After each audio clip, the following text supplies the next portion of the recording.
Hey everyone out there, you've reached the Rock Office. Time to clock in and rock out. I'm your host, Bill Smith. And I'm Kevin Davis. And with us today, we have Shawn Brewster from the band Oldboy. Shawn, thanks for stopping by. Thank you. Thanks for having me. You're very welcome. And Shawn and his band are one of the best bands in the Cleveland area right now. And we've been trying for months to get this guy on the show. We finally were able to hook up. So once again, thanks for coming. Yep. And I know you're here alone, but you have a band. It's not just like a dictatorship. I told him to stay home. I'm talking. Right. Would you like to give them a shout out or tell who's missing and what they do in the band, as well as what you do as well? Yeah, absolutely. Well, me and Mike are the guys that have been in the band longest, and Mike Kinsella. He plays bass. Greg Highland plays drums. Pete Simon plays guitar. Chris Volpe plays banjo. And sometimes we have Rob Kovacs play piano with us. And it's like, so we're kind of 5/6 piece. And, those guys have all come from different areas. Like me and Mike pretty much put the whole thing together. We met through a friend. And ever since then, just gone through a few iterations, had some really close friends play with us. And it's been blessed, Tom Evanchuk played with us for a little while. Ishvan Majeshi played with us for a little while. And it's been a blast. AC, Catrone, she played with Nick. And how long have you guys been together? In any form? With Mike, I've been about 4 years now. Okay. And that was kind of a start as a 3-piece with AC. And that was really fun. And then as we kept going, we'd have people come up on stage and join us to jam. And then it was like, I want a lead player. And, and then each kind of thing worked out. And everybody kind of came in and moved and in and out. And this band, though, is, the players we have now. It's just it's such a treat. Because I started off solo. Me and Nick Zuber kind of came up together, and each found those guys, and it was, it's just very interesting to hear what I started off with, just me and a guitar. You have a brains version of what you think the song will sound like, right? And now you get these guys that make it sound even better. Yeah. There's a lot of guys who write music at home. They want to plug a USB port in the brain, and kind of let just have that thing. But what the real joy is when your band does stuff that you can't even come up with, and you're just like. Wow, that's awesome. Well, you guys, like I said, I've seen you several times, and the musicianship is incredible. The gentleman who plays slide guitar is... Oh, yeah, top notch, man. Yeah. Pete's great. I love that kid. Yeah. He's got great gear. He's a great kid. The best thing about that guy, I hope you're listening, Pete. The best thing about him is, as a lead player, those guys that have such a good talent have to sit in a very, isolated space for hours learning their instrument, their craft. Right. So to find a person that has learned that way, but is so in tune with people around him and that loves the crafting of a song and that wants to make the song better and not to find ways to make him look good. Right. Yeah. To find a guy like right. that. It's just such a treat to work with those kind of guys. Mike is the same way. Everybody in the band's the same way. They're all about the song. It's good. And those guys are hard to come by too. It's unbelievable. I've been lucky. Most of the people that have been in my band are like that. Yeah. They're, not to do the whole local band thing, but when you're in this position, we're not fighting for anything. We're here. We're making music to make music. Yeah. We're not in a big city trying to make money or trying to be whatever, something else, some other agenda. Right. So when you all get together, your intention should be to make same art, right? Yeah, something bigger. Yeah, absolutely. Well, I think what I would describe your sound as far as the band, and it's not to diminish or say, hey, you guys sound like blah blah blah, but I want to hear, how would you describe your sound, or maybe what some of your influences are? I can do that. The as much as we love that, we hate it. Yeah. Everybody wants to do the 3-band summation. This. I loved a couple of the reviews we've gotten this year because they've likened us to Uncle Tupelo. Your son Volts. Well, I would even say Counting Crows. He's one of the reasons why I love lyrics. Yeah, well, yeah. That's so that I can. Anytime you get compared, and I don't even care anybody.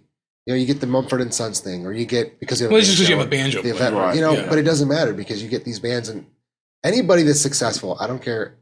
It's so arrogant to take an offense when someone compares you to a worldwide successful band. Yeah. Anybody. If you get compared in any little way, that's a compliment. If you don't like them, if you're above it, whatever, whatever, man. So I'm so happy anytime we get compared. Well, if to me, like a lot of Mumford and Son, a lot of it is because of banjo, but I hear like a lot of Counting Crows, that alt country kind of a thing. And then I hear in your voice, especially a lot of like Cat Stevens. I've gotten that before, and I'll take that one. I mean, well, because it's different, and it was always my, self-conscious thing, because I'm not a singer. I didn't grow up 10 years old singing in some choir or you didn't try for American Idol. That, you would never even think about doing that. So to hear people like Paul Simon and Cat Stevens and the Swell season I get sometimes, and that's awesome. I mean, same thing. You're like, man, those bands are sweet. Yeah. And if you're going that way and I'm not trying, Well, and it's real interesting because for me, and I've told this to other people, and like your sound, the sound of your band there's a lot of influences, and it's like a pot. But to me, it's something uniquely Cleveland. Like I hear your band. Yeah, I hear your band. I think this is something that a stew that could only be concocted in Northeast Ohio and Cleveland. That's what we've always been very in tune to doing. Yeah. When you're here, Cleveland is funny. Watch our sports teams and how people treat them. And the thing about it is, if you're sounding like someone on purpose, people will tell immediately. Yeah. And if they tell you're being derivative in any way to try to be successful through a band, they just smell it. Yeah. And that works sometimes for a little while, but it doesn't last long. And so if you want to be influenced by someone, if you pick up any instrument, you're influenced by someone. So don't fake it like you're completely original. Right. But what I've always said, I have two rules, and everybody's always heard them: structure and honesty. If you structure your songs right so that people can appreciate them, and somehow feel it, and then you can be honest, you can take those 3 chords that have been done 1,000 times. And if you put your own spin, honest lyrics, or just be honest, then people, hopefully tap into that. And that's all that's all I ask for. No, that's great. So, all right. And here is a little sample of Shawn and his band Oldboy. This is actually from their CD release party a little bit ago, and we'll be right back. If you want to read it to me, like a bedtime story. So we're Oldboy, here we go.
All right, we are back here with Shawn from Oldboy. That was just a little sample of what they do. So the new album, Covering the Sound. Yeah. Tell me about it. Tell me about the writing, where you recorded it, people that you had guests on it, you maybe even produced it, and just give me a little bit of the backstory, and then tell me kind of where you're at with it now. Cool. I don't get to talk about this much, so that's fun. Well, this is what we're here for. Spotlight. Well, there are some songs on it that I've been playing since I was solo. So, I mean, this thing has been a work in progress for a long time. There's some new songs on there, but of all the things that has really, I felt, held us back as a band was having that complete album. Now, you can record, it's really easy to go in a room and track out your songs, but that doesn't mean it's an album. Now, obviously, you enjoy an album, a record that, from front to back. And I believe in, Counting Crows, August and everything after. That's A to B, perfect. Front to back album. There's a whole bunch of those that everyone loves. Harvest, Neil Young. I mean, those are just front to back. And so I always wanted to do that. So finally, I found the band that had the sound that I wanted to be.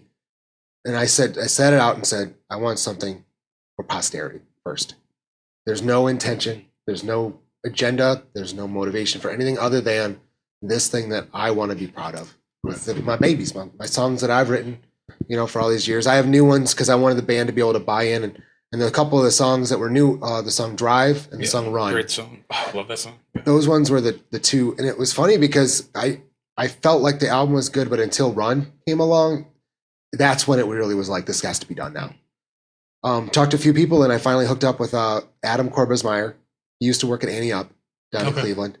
And now he's got his own space in Cleveland. And I walked in, it was just perfect. I don't really connect with places that are scientifically created for sound. Okay. I just, that's great. There's some bands that they want all that control. That's cool. Right. For a band like mine, you want to record the time that you recorded. That was an event. Yeah. I think Ani DeFranco said there's some, you want to record the event, not just the songs. Because you go crazy trying to get perfection. Mm-hmm. I mean, it's just, and then you try to capture that soul in the room, just like your instruments got soul, just like you got soul, just all that stuff. And so we did all that, and I had some friends come in, and I had an intention. I wanted to get it done pretty quickly because I've seen a lot of people. Once you start worrying about brushstrokes, you spend way longer than you want.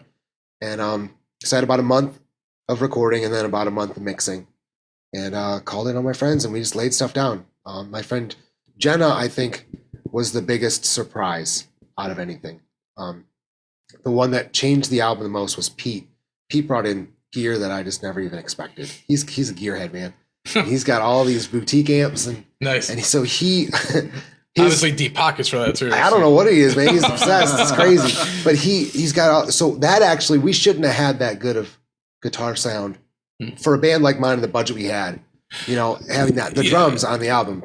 Well, and that's when I even talked to you personally, like the sound is incredible. We get demos all the time, and I would stack yours up like far, far more superior than anything we've gotten recently. So, I mean, the sound is incredible. Yeah. I mean, everybody in the band has a great instrument. Like the drums are vintage, Ludwig's. My guitar's an old Guild that guys love recording. It's just got this rich sound. So the sound of the album was something that was really nice to work with. Adam is just really good with capturing, that organic sound. When you want things on it, you don't fake it. You get it right. Well, even the process you're talking about, we've talked about this with previous guests, like the band, or like even Counting Crows. Like that's just get in a room. Doesn't matter if it's perfect. It's the emotion, the feeling that you got, and that sounds kind of like what you guys did. Yeah, I don't like to do a lot of takes. We definitely record. We play live. Yeah. So there was no, I'm not going to layer perfection to get something that we never ever do. It wouldn't be us. So anyways, but so more to the people part, everybody came in. It wasn't a live thing. We all didn't have our perfect voices. I came in wanting to sing and I sounded terrible. So we left and went and got, what's that stuff? That pho? What's that soup? Anyways, Superior Pho. I got some curry. Got some bubble tea. Came back and I was saying the best I've ever sang in my life. Well, there you go. There's a recipe for all you struggling singers. Yep. Right. Unbelievable. I was doing notes that, it was like where I don't even hit this range. So it was just one of those days. Jenna came in. I asked her, I said, hey, Jenna, do you think you could sing backups on this one song? And she listened to it that day at home, played around with it, came in. I was like, I'm not trying to pressure you or anything, but just do it right. I've never heard her do it. Yeah. I was just messing with her. Right. She goes Don't in screw there. up. I'm tearing up. I'll listen to this thing. She did stuff. I mean, we never sang the song together once. She goes in and does these backup tracks. And then my buddy Ben goes, hey, you should have her do some stuff in the bridge too. Just do it over everything. And she hits the end of the bridge. And I'm just like, we're all just, like welled up. I'm like, that's the song. I mean, you know what? That wasn't even in my brain. And she does some of my favorite stuff on the album. You know? Yeah. The one song I really like, and it slips my mind, the harmonica in the beginning of it. Gone. Oh, dude, I love that song. Nice. I mean, that's just awesome. Tell me a little about that song. Well, that song's a little deeper than it's funny. There's an A and a B of that. We would always play. Isn't there always? There's always an A and B. So we would play shows and we get, you do your sound check. A lot of bands end up making a sound check song that U2's got one. Right. We ended up just having, it's just 2 chords, G and C. That's most of the song. And we started out, and when you're sound checking and you play a lot of line checks, you just have to sound check and then go right into a show. You don't want a song that relies heavily on the perfect mix. All right, we have another song called Orchard Thieves that relies heavily on a good mix. And the guy's still tweaking stuff. He's got his things, and that song can fall flat on its face if the drums aren't big, the guitars aren't mixed, if all that stuff. So we were kind of getting bummed out. So we wrote this simple song that just wouldn't take nothing to mix. Mm-hmm. All of a sudden, we start adding it on. And instead of just adding trite lyrics, it sounded cool. All of a sudden, I just wrote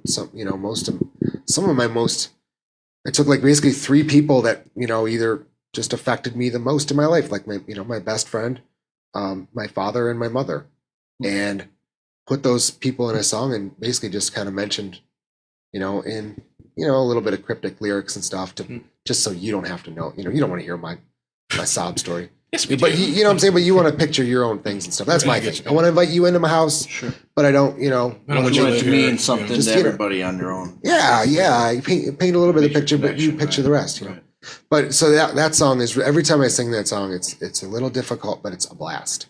Yeah. So it's weird. We get crazy at the end. No, that's such a cool tune, and especially live. And you talked about Run, which that's such a great song. The other song I liked a lot was In and Out. Share about that. That's funny. We don't play that as much. I don't know why. We need to play that more, but that song is another one that's way, you just have a fun rock song. Yeah. But the first line, how long till I let you down? It's just one of those things sometimes you feel like that, when's the other foot going to drop? Yeah. And that, the rest of the song is just, it has so much to do with what are you in things for? Sometimes you check out and you're still in them. What are you doing? Just get what are you in or you out? Right. Just figure just figure things. What are you doing? So crap, get off the pot. And it really has to do with so many things. And True. Your band members, your friends, your family, your jobs, your this, your that. Right. And that, and then to add, to put it to a song that can have so much power by itself. Right. And then the one last song I want to ask you about was Drive, because that's just a cool tune. Tell me about that song. I've been playing with that chord progression for a few years. It's a weird little 5/8, ascending chord progression that's just got a cool little groove. Yeah. Never worked. I never knew. I ended up always being too sad, and I'd put this shoehorn chorus in there that would be even sadder, and I'm just like, man, what's going on? And I felt like I was. So anyway, finally this one day I was just working out in the yard and I just kept coming in and I grabbed my guitar and I just would play a little bit and then I'd go back outside and just see where to go. And finally it just clicked where to go to. And I love road trips. Yeah. And there's always something about that road trip. And the nice thing is I never wanted to be the band that wrote a road trip song because I've been on a tour bus for 2 years and nothing else to write about. Right. Right. But I do love that feel, that it's just so much introspection when you're driving. And, I've worked out so much of my life on a small road trip. And that, that whole concept of what you're doing when you're driving. And right. But coupled with this thing that's just been, it wouldn't leave me alone. I had to fix it. I had to finish it. And finally it was able just to, and Run was the same way. I had that chorus for Run for a good year. Yeah. And that was kind of the same thing. I had that chorus and then the verse kept going in this wrong direction. It just never felt right. But I knew if I wrote it and you write a song wrong, and I personally, if I write a song wrong and it hits me in the wrong direction, it's you fall out of love. And it's just like any relationship you'll ever be in. Once you lose it, you can't go back and it's ruined. And I just didn't want to do that with those two songs. So I just leave it alone, just come back. That's awesome. That's good perspective, yeah. All right. Shawn Brewster, Oldboy. Here's another little segment from their CD release party. Check it out. Hey, speaking of Ben Barr, Jenna Fournier and Ben Barr. So Ben Barr wrote this next song, and Jenna Fournier helped to actually write the second little part. Come on up. So Ben Barr's gonna help sing it. Tyler is on the album, coming up at a merch table near you. This lovely lady is Jenna Fournier. Wanna come over here, Mike? Get your own mic. I might hit you with this. I'm gonna try not to. Give it up for Ben and Jenna. There you go.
smell burning popcorn.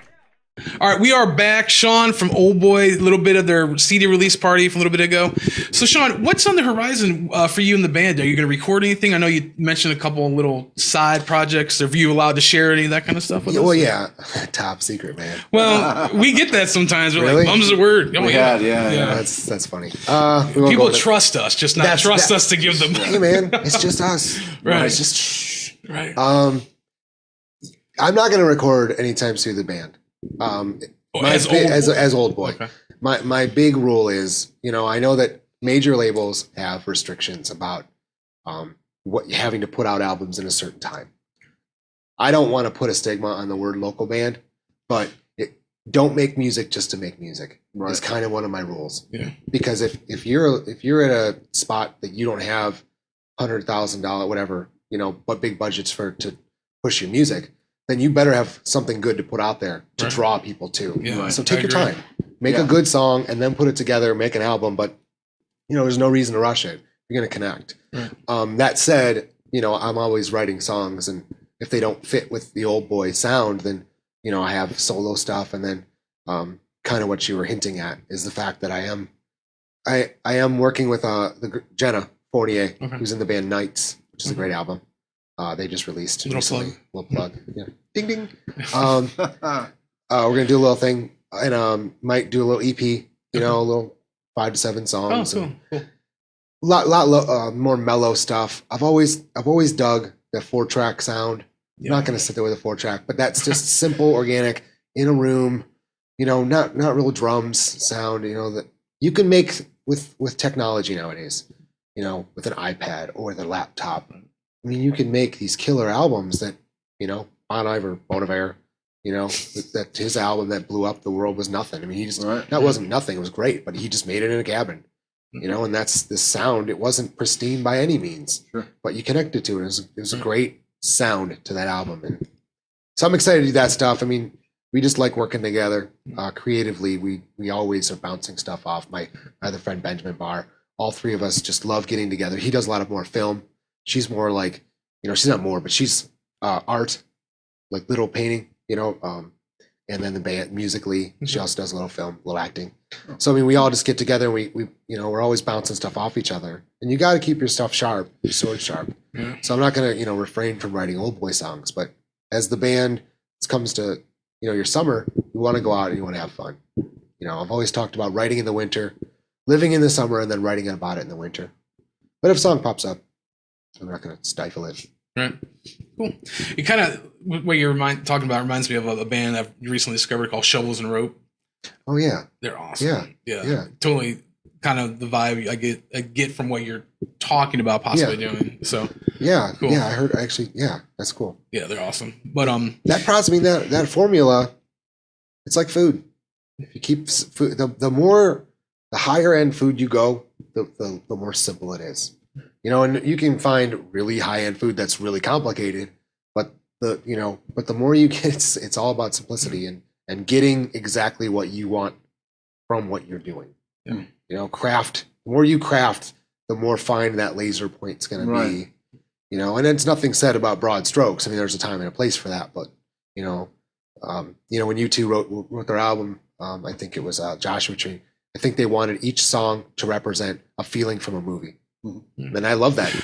Thunder Road, Born to Run by Bruce Springsteen is another. He's talked about that many times about the songs being cinematic, and and I think that's a perfect album to describe. Because you're like tapping into a primary color, right? Very relatable, very something you can really understand. I can't. It's like jazz and black coffee and scotch. There's certain people that love that stuff, and there's certain people that don't. That's true. Well, one of those three. I won't ask which. Right, yeah. One question that we always ask our guests, and you and I have discussed this privately, but I'm going to ask you so we'll get it documented. Here we go. We always press the issue about physical music. We love the physical music, the LPs, the CDs. We still are big proponents of those. And we always ask our guests, how do they feel about kind of the digital movement or whatever versus the physical? So what are your thoughts, and how do you feel about it? Like, do you prefer digital over physical or physical over digital? What's it to you, I think it's kind of self-serving to say it's verse. You know, personally, it's like saying sheet music's the best. You know, I mean, it's in itself. I would not have the opportunity I have today without the internet. Putting it into a MP3 format and sending it out to someone who's listening, you know, in England, Bangladesh, anywhere in the world can listen to my music. That is crazy. Right. When you see a fan from some other country. That said, you know, the fact we have to, for any aficionado, you're always going to hold on to that physical, you know, that aesthetic. I love vinyl, you know, I mean, but it's nothing, but I'm not going to have an entire library of just vinyl records. They're a pain in the ass. Right. You know, I mean, you've tried anybody who's tried to move from one house to the other Yeah. hates their vinyl records. And then you get them all together and you're like, I love my vinyl records. Yeah. You know, and you sit And there then and you you move listen again. to it and you move Yeah. again and you go, oh, I hate my vinyl records. Yeah. But that, you know, that said, like you know, CDs, I think they're, as much as I love them, you know, yeah, they're being antiquated. You know, it's just another 8-track. It's just another tape. There'll always be some physical thing that I hand you and then you take and walk away. I love the fact when I'm in a, you know, people say that they want to have just downloads and all this stuff. No, people, as long as they have a CD player in their car, and I find them at a show, or I'm out and about, and I say, here's your seat, and they will listen on the way home. Yeah, there's a lot of people that will use it as a coaster. Yeah. You know, yes, it'll get tossed away and whatever, and that's, but at the end of the day, when they leave there, literally at the end of the day, not rhetorically, Right. bottom line, that they have that thing and they can listen to it. But that, you know, but the ability to do the digital download thing is amazing. But the great thing about all this thing is everybody's got a debate. We love music so much, and it's such a wide spectrum. I mean, think about that, man. There's music piped into people's offices. There's stations made to be just permeating your brain like wallpaper. Right. These mix stations. That's music. People created this music. And then there's this other guy that spent his whole life to make a song and make an album. That's like his life's blood and all that stuff. So you can't, you know, it's like to put that all in one bowl and say like, I like that stuff, but I don't like that stuff. It's all it's just another thing to get it out there. I recently read an article that was talking from a person who was a former CEO of like one of the big record labels. I believe it was Warner Brothers. I don't remember, but he was saying how the internet's really been a two-edged sword. Like someone in your position has great benefits and great potentials. And one of the downfalls is that with the decline of major labels and with the decline of people having to go to record stores and invest in music, there's so much, well, basically garbage that is now very easily accessible to people. And there's no filter, where a lot of the times major companies in the past were a sort of filter from the really good stuff, not always, but generally speaking, to like stuff not so good. And I thought there was a real interesting point, because it's true, because I could start a record company in my bedroom, and it doesn't mean my house nowadays would be good. anybody can grab a laptop and they can try and mix a record. Well, like you were saying, But the reality of it is some of them can come out great, some of them can come out horrible. People were still doing that before. You're right. People have been doing that for a long time. It wasn't as It's easily just accessible in the masses now. You had to have the resources to do it. My only problem with that, whenever I hear that, and I hate to like wait to come back to this, was I'm like waiting for my time to talk, was those guys talking, it's all sour grapes. You know, there's so much money that they're losing because they don't have the ability to put out their Britney Spears album. They're in sync. Remember when those guys were selling 1 million units in a week? Yeah. You know, I mean, they don't do that anymore because people are like, oh, there's so much great music out there. And I can, Spotify and Pandora and stuff doesn't pay them what they want. But that's because there's so much more music out there, and it's getting spread. There's some people are spending so much money every year going to see concerts and festivals. I mean, look at these festivals that are put together, these lineups, and all over all year. There used to be like one big one. Now there's just, an insane amount of these festivals. So their money is getting spent where it should be, instead of this corporate, like scientifically created. It's scientifically homogenized. Yeah, man. Like they literally figure out like what triggers your brain and like makes you like sad and happy and stuff. I mean, now people are like, oh, I don't have to do that. Yeah. Oh, I can go out and look through all these music blogs that are telling us. I mean, how much? I mean, look at like how much music is on the internet now. Like that you never. MP3.com was breaking people. MySpace broke people. Right. Facebook broke people. Reverb Nation broke people. And Bandcamp broke people. It's like yeah, it's just a new world. Yeah. Yeah, I agree with that. It's interesting. So, where can people go to find your music on the web? Now that we're kind of discussing that, where's a website, Facebook, any of that? What do you got? Let us know. It's probably gonna be right here. Right here. Yeah, we can print it for Somewhere, you. wherever you The- want. the- Right in show this us, area. we'll put it The Yeah, exactly. oldboycleveland.bandcamp.com is one. Okay. You can go up high for the next one if you want. Go in iTunes, front of the face. right here. iTunes. That's the money maker. That's the money shot, right? You can, yes. What if I go like this? Spotify. You could do however. Yeah. What if we did like Do a little crossword reverbnation.com /oldboycleveland? Sure. Try that one. Sure. That might stretch your paint program. This guy's good. Your paint program can you do that curved letters thing? Oh, I can do whatever. That's awesome. He's the best. Can you put like sun rays around my face right now? Perhaps. You know what? The great thing about the whole internet thing is this person that's sitting there might like what we heard, and they could take 5 seconds and go on Google. Yeah. And that's what I was talking to Nick at 10 and 8 Management today. Ding. Another plug, Nick. Bands that love to promote themselves on shows, I hate it when they do the whole check us out it, blah blah blah reverberation. I'm like, dude, I have a phone. I already found. If I like you, I found you, Right. and I downloaded your album. we experienced while that. I'm standing here. Yeah, we experienced it the other day. We were out. Yeah. And you see the little stickers from all the bands. Yeah. And whatnot, and I was like, I'll walk over to your merch table and I'll talk to you. Whoever's Yeah. sitting there, and I'll get that. I have the choice, and I will find it. Yeah, It's- look it up. People, when they feel like they're getting sold, they have this weird, telemarketer thing that comes down. I And do you're like, that oh, every you're trying to sell me mental something? block, Oh, then nope, I don't even want it. Oh yeah, I deal with that every day. It just turn you right off. And you don't even know what it is. Somebody comes to your door. You're like, I don't even want it. Yeah, I don't you even know what it bother is. me. I Right, don't want to talk to you. Exactly. Have your grandpa's will. Yeah. You're about to win. No, I don't care. Yeah. All right, we want to thank Shawn and his band Oldboy, letting him come out tonight and talk with us. Yes. Check them out, Google them, Facebook, Twitter, like them, follow them. Hopefully they'll be playing some festivals and shows around Cleveland and other parts of Ohio this summer. Yeah. Covered in Sound, the album, it's phenomenal. Make sure you check that out. It's really good. He's not paying me to say that. I really enjoy listening to this album. Listened to it a bunch of times. So my hat's off to you on that. No, I do. Thank you. As always, we appreciate your support. We appreciate you emailing us and commenting to us about what we do right and mostly wrong. But make sure you like us on Facebook at facebook.com/rockoffice. You can follow us at Twitter at _rock_office. We're also on Instagram now at instagram.com/therockoffice. And Kevin, you want to tell us about our new website he created? Well, yes, rockoffice.com, www, of course, therockoffice.com. Working on a brand new website with Paul, who's behind the scenes here, and we're going to be bringing that to you here very shortly. You can, of course, visit it as we speak. It will just redirect you as of right now over to our Facebook, but keep an eye out for that. Keeps you all up to date with what we're doing, with some of the shows that are in the area, and a lot of good stuff.